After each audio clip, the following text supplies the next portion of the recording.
Each week, we welcome to our NfG stage one of our highly talented members or special guests with something designed to help you and your business. This week's guest spent much of his career across a variety of southeastern locations as a retail store manager, focused on hitting the ever tighter KPI targets placed upon him.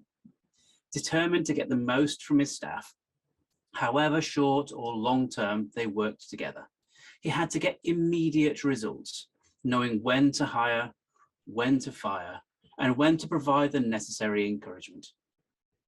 After a decade and a half of this, and seeing his employer restructure and rebrand, he moved on to spend the next few years using his retail knowledge in a variety of organizations, each with their own styles and approach, and each with their own targeted expectations. 12 years ago, he took his management skills and his extensive knowledge of retail performance to move formally into the coaching industry, shifting from getting the most out of his clients to getting the best out of them. After evolving his own skills diversity, he took an active interest in the mindset of those of us with neuro-diversity, as well as those affected by anxiety, depression, and other performance impacting considerations, before setting up his own coaching business around 8 years ago. In the somewhat crowded market of coaches and mentors, to distinguish himself in that sea of noise, he enjoys applying alternative mindsets to the self-limiting blockages that business owners may encounter, helping them move from self-delusion to self-enlightenment. In his talk today, he provokes that question: what are you pretending not to know, the knowing of which will allow the problem to disappear? NfG welcomes Paul Ward. Morning, Paul. Good morning. I have to be brutally honest and say I wondered who was actually going to turn up then to speak. It was such an impressive sounding introduction. I thought that surely can't be me. And then realised that actually that might have been what I'd sent across. But yeah, good morning, everybody. It's been an interesting lead up to this morning. Yes, there's been a little bit of talk about snow and ice, and I had my kids over this weekend and had to take them on the drive back to their school, and nearly lost control of the car 3 or 4 times, which was an exciting ride. But also interesting to see their mindset, because neither of them even looked up from their phone, even though I was struggling with the steering. It was just, it completely bypassed them. It was just nothing. So, but yeah, and then coming and sitting on this call, and I've loaded up on coffee, and then I listened to you guys just for the last 10, 15 minutes or so, and realize that I'm here to give inspiration. But I find that actually that was quite an inspirational start to a meeting, the first NfG meeting that I've been on. So that was wonderful. But to get into the meat of, so I've only got 10 minutes today, so to get into the meat of what I'm talking about today, really it's the subject matter for today is driven pretty much by some conversations I've been having with both some of my clients, but also many other business coaches. What is a business coach these days? Who knows? Because there's so many people involved in helping other people in business. It's hard to really define what's what. But certainly, I've been talking to business coaches in the sense of working with clients, business owners.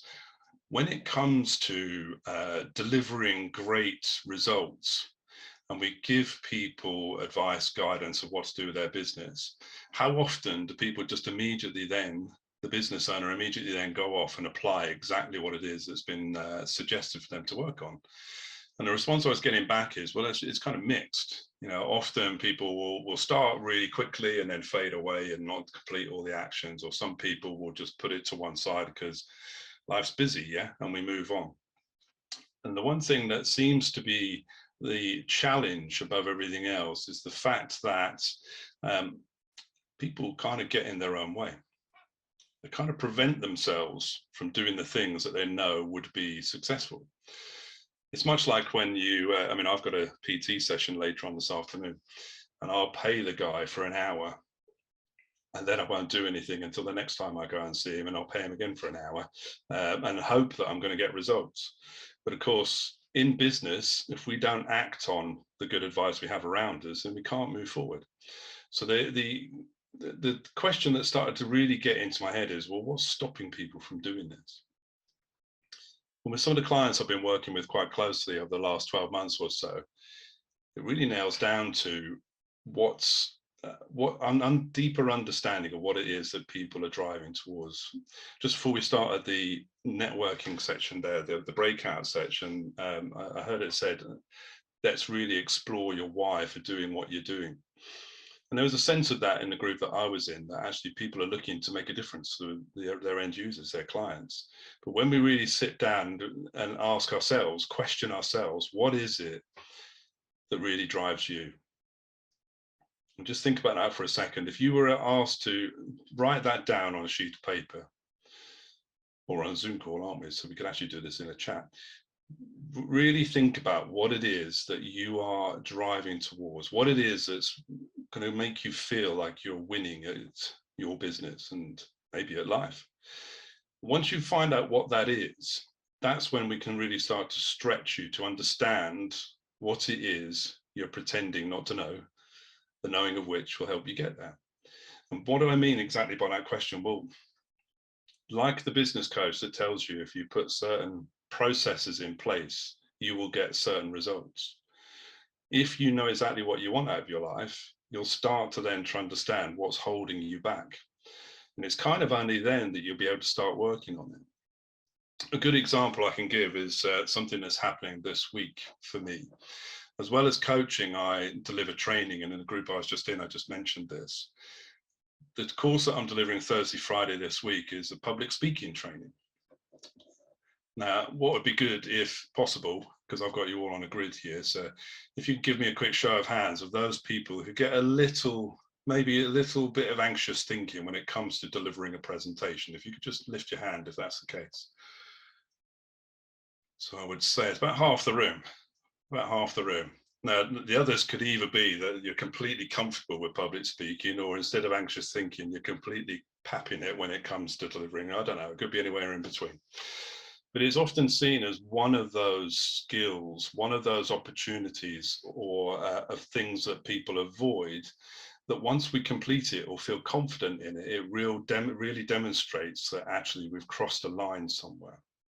So on our course this week, we will take people who range from really, really nervous about delivering presentations through to those people who are relatively comfortable, would like to improve. And through those 2 days, we end up with people delivering presentations of 10 to 15 minutes long with no preparation or no notes, standing up in front of an audience. And the significant thing about that, it really demonstrates the possibilities that we all have, the resources we have inside us, that if we can actually do something that for many years we've been telling ourselves that we struggle with, that we find difficult, to do that within 2 days with some basic training and feedback, and then walk out of the room feeling 100% confident about delivering presentations, that's a massive step for many, many people. But it isn't all just about public speaking. If we can deliver that with our public speaking, then what else can we possibly achieve? What else can we move forward towards? And what else can remove the limits of our thinking to be able to achieve bigger and better goals in our lives? So that's some of the work that I deliver and work with my clients. But digging in again as to why it is that these barriers come up in the first place. Now, just to dive in a little bit to some NLP work that I deliver. And by the way, I chose not to put any slides up because I thought, well, all the Zoom networking we do, we have enough of slides. So you're gonna have to bear with me on this. But the NLP communication model as we use in our training essentially demonstrates how we delete, distort, and generalize the world around us. So with the 23 people on this call, as a result of the deletion and distortion and generalization that we experience every single day and every single moment, that's all based on our memories, our decisions that we've made in the past, our filters, our values, and our beliefs. So therefore, a random question that we fire out at this point would be, if that's the case, then would it be said that we're all experiencing the same reality all the time? Probably not. So my experience of the cold, frosty morning today was very different to other people's on the calls, because of driving down a frosty road. I heard boy bands playing in streets somewhere. Sounds wonderful, by the way. So all these different things are happening all of the time with our deletion, distortion, and generalization. So therefore, dealing with business situations can vary from one person to the other.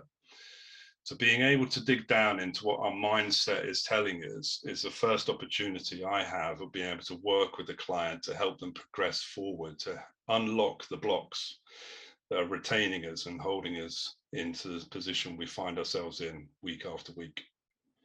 So my quick presentation, which I'm aware that is coming up to 10 minutes already, I just want to end really by just simply asking some questions regarding to what would you be able to achieve if you could identify what's currently holding you back, and then potentially delete those limiting beliefs to move you forward to success. Anytime you find yourself setting yourself a goal, a vision, an aspiration for yourself or your business, as soon as you hear a little voice inside your head say, yeah, but, it's the yeah buts we need to really be paying attention to, because that's where we can start doing some work to unlock those blocks to be able to move forward to success. So I guess I just want you to ponder again on that opening question, the question that I put in the presentation. What is it that you're pretending not to know, the knowing of which will make the problem disappear?